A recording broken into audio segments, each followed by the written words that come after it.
There is a clearly defined set of patients who will tolerate finasteride and another set which just will not.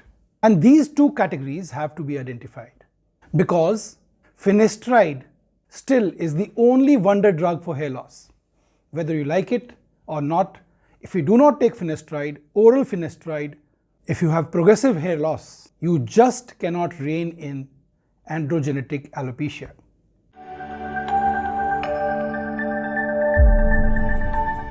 However, due to its side effects, which though are pretty rare, screening vulnerable patients is the only secret to compliance, long-term happiness, and a head full of hair in the second category. For instance, this patient of mine has been on finasteride for donkey's years, for as long as I can remember. And he's fathered 7 children, and all of them boys. A perfect, magnificent 7. On finasteride and fathering 7 children, you may ask? I am sure with all your biases and all your research on finasteride competitor sites, and hours spent on forums, following each word of hired finasteride trolls, you will just not believe that a finasteride father exists. No ED, no loss of libido, no low sperm count. Can you beat that? The only side effect he has perhaps is brain fog. He just does not know when to stop.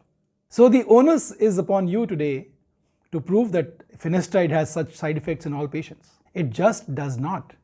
Sexual side effects by finasteride are not that common, as it is the age group 25 to 35 that takes finasteride, because this is the age group in which hair loss is at its peak, is beset today with many problems. Problems of adjusting at the workplace and also compromising in married life. And this gets compounded when you wake up in the morning researching for each and every side effect of finasteride that exists. And besides this, your mom is not happy with you. Your wife just walked out on you, or it could be your girlfriend who walked out on you. Your town council gave you a notice for overgrown weed in your backyard. And you sit down to research whether all this misery that's befallen you can be ascribed to finasteride. The familiar whipping horse that is oral finasteride. The times we live in are taxing times. It's a new world out there. Yet amidst the shifting economic, social, and technological climates, boys and young men are getting left behind.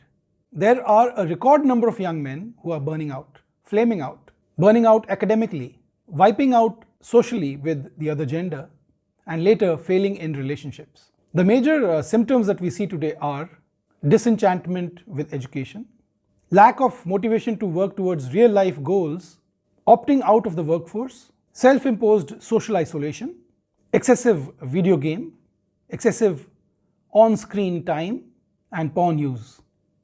Whether you take finasteride or you do not take finasteride, these symptoms are pretty common today. Being emotionally flat, difficulty in focusing and concentrating on the problem at hand, memory loss, lack of motivation and drive, depression, and a feeling of melancholy. So now let's jump right into your biggest fear. The biggest fear on taking oral finasteride, and that is erectile dysfunction. The fear that taking finasteride will disrupt your sex life. ED is a medical condition that does not have objective medical parameters to define it, and this makes the diagnosis rather obscure. Though quite rare in my practice, clinical trials, on the other hand, have reported that 3.8% of male patients who have been exposed for a significant period of time to oral finasteride noticed some form of sexual side effects. And this is versus the large number, 2.1%, who reported similar side effects to a placebo that was given in this study.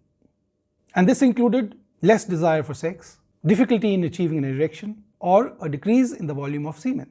And some even report that this may continue after stopping the treatment. The number to focus on here is 3.8%. It's a small number.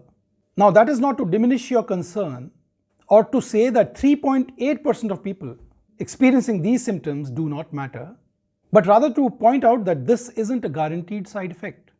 Despite what you may hear, For over 96% of men who take this common hair loss medication, doesn't mean that you have to choose between your sexual life and your hairline. Plus, it's important to note that 2.1% of men using the placebo experienced similar side effects. In my clinic, this number goes down further if the patient is properly screened before we start him on finasteride. My strict protocol of blood work and intense deep counseling, psychological assessment, which is described elsewhere in another video, has brought down the rate of reported ED in my patients who take oral finasteride to as low as 0.5%. So now you must be wondering, what happens if you're part of the 3.8% or my 0.5% of patients who experience sexual side effects? You might have even heard of the post-finasteride syndrome, a non-medical term used to describe a variety of long-term side effects reported by a small number of men even after they stop taking oral finasteride. I personally do not feel that anything called PFS really exists. In this multi-billion-dollar industry, finasteride, oral finasteride is up against giants in the pharmacological industry. Besides doctors who practice PRP, bio-PRP in a very wanton manner, dispensing finasteride has not much commercial gain for anybody. So this point you have to understand. Do not waste this period of intense hair loss. Go on to finasteride if you are a candidate in consultation with the doctor. If this time is lost, no medicine, even finasteride, can regain your lost hair. Well, this is the message I wanted to deliver to you today. And if you liked it, let me know. And for those who have not subscribed yet, please press the subscribe button. Thank you for watching again. And if you have any questions, any doubts come to your mind, please write a comment, your question in the comment section below, and I'll be happy to answer. God bless you, and thank you for watching.